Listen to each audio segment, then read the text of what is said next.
There's an old saying, and it says, be careful what you wish for. Something like healthcare reform cannot be rushed through in a couple of weeks or a couple of months.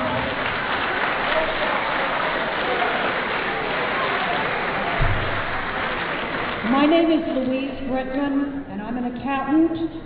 I live and have my practice in Medford, New York. I email my representatives. Sometimes I do get replies. Sometimes I get generic replies. Thank you for your letter. Okay. One of the jobs that I do in my practice is to represent taxpayers who have to deal with the IRS either through their own fault or an IRS error. If the IRS has made a mistake, there are many levels of appeals and even tax court that the client can go through.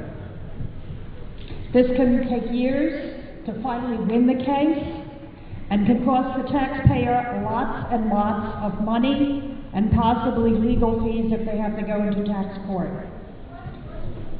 How can we appeal a denial of a particular medical treatment if we need it and the panel says, no, we don't need it, you and your doctor are incorrect? Thank you. Thank you for the question. Thank you for the question. And let me say to you as clearly as I possibly can. There is simply no panel proposed. No panel proposed that would, if I could finish, I'd be happy to finish.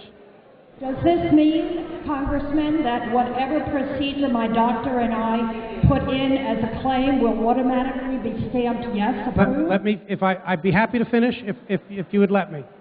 Thank you very much. There is no panel proposed that is empowered to direct or define or delimit in any way care.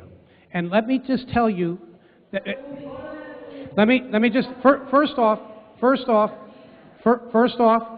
let me, again, the government is only a player as it relates to the public option if we ever get there. And it is estimated that 5% of Americans, pardon me, 3% of Americans will ultimately sign up for the public option. 3%, ultimately. Let me finish, please. I'd love to finish.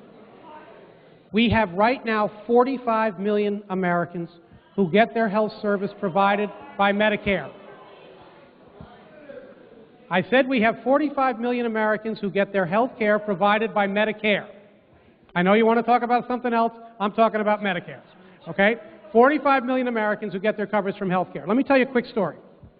I got a call a couple of weeks ago from a very respected cardiologist who lives in my community. He's been practicing for 30 years.